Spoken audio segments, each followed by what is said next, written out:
Hey guys, Jose Torres here to give you the review of the latest episode of Monday Night Raw. I'm gonna make this short and quick because sometimes I just go off and make these videos too long. So before we begin, remember to subscribe, comment, and rate me a thumbs up. That's it. Let's get started.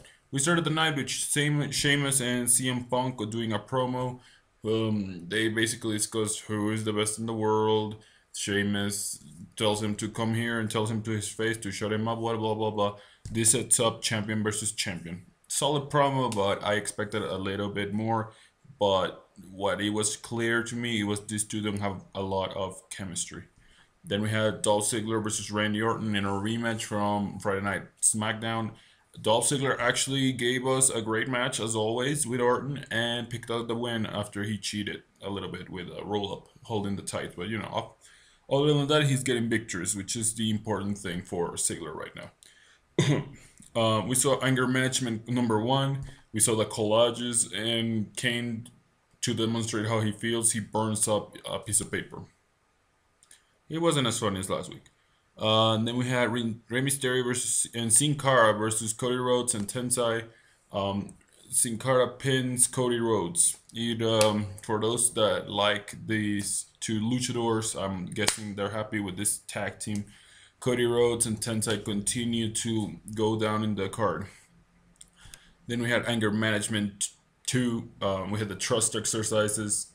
Kane caught Daniel Bryan when he was going backwards, but they did not catch that black guy from Ring of Honor. Um, then we had Sheamus versus Swagger after CM Punk walked out, said he was taking a personal day. Nothing we haven't seen before. Sheamus wins, blah blah blah. And at the end, Ricardo Rodriguez and Alberto come out, try to take out Sheamus. Sheamus winds up kicking Ricardo Rodriguez after he pushed Alberto out of the way. So he sacrificed himself for his friend. Then we have Eve versus Caitlyn. Eve won clean. I don't know how you're gonna build your Divas match if you're having your number one contender lose clean to a Diva that is not the champion. So they may turn this into a triple threat. I don't really care. Um, but well, actually, yes, add DE because I don't believe in Caitlyn. I have no interest in neither the champion nor the number one contender. So add even at least be somewhat interested in the match. Um, what else? Then we had Jack Swagger announcing that he has going to take some time off. I applaud this. He needs some time off so the people can re-engage in him after making a comeback. And AJ is in trouble because she has lost Jericho, she has lost Brock Lesnar, he has lost now Swagger, among others. I mean, she's losing control of the show. And then we had Anger Management 3. Kane and Daniel Bryan apparently have patched things up, but they end up discussing, and Doctor absolutely lost it, so it really didn't really do anything. Then we had Ryback versus Jinder Mahal. Typical match. I'm surprised they gave us this match because didn't we see this like 2 weeks or 1 week ago? Ryback wins, basically. Kane and Daniel Bryan hug it out after the WWE Universe chose that instead of a tag team or a one-on-one match. It was super awkward. It was funny to a certain degree, but they took too long for them to hug, and I kind of lost interest. After that, they kind of brawl a little bit, and Daniel Bryan ends up getting the upper hand towards the end. Uh, I don't think that it's the right thing to continue this feud if they're just gonna keep it one on one. I think they should become a tag team and become WWE Tag Team Champs. And then we had Antonio Cesaro beat Santino Marella for the US title. He's still teasing problems with the Cobra. I don't really care about this match.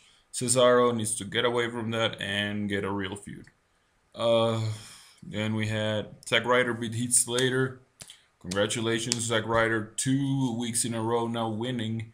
Um, Good for him. This might be the start of a new push for him. Then we had AJ and Vicky Guerrero. Vicky slaps AJ after AJ tells her that the board of directors have commanded her not to touch any talent. Um, at the end, she just lost it. She's having a breakdown, and I don't know where they're going with this storyline, but this feels old already. Then we had Alberto Del Rio versus John Cena in a Falls Count Anywhere match. Big match. They brawled in the ring initially. I thought they were not going to get out of the ring much, but they traded offense. Alberto one time, then John Cena.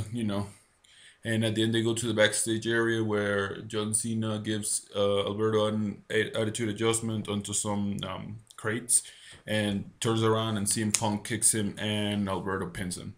I didn't get how John Cena was just pinned after a random kick to the head, but that's WWE logic.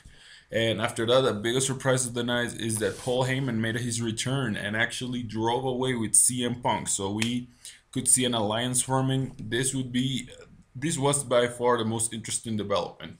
2 seconds of Paul Heyman proves to be the most entertaining part of a whole show. That's a problem in my opinion. It's big, but it's a problem that it's the best part of the show.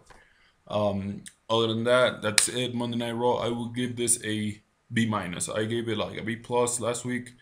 The show was solid in my opinion, but I just wasn't feeling that the show connected well. So B minus. That's it. I'm gonna go now. Remember, guys, please subscribe, comment, rate, thumbs up, blah blah blah. Thank you for watching. Bye.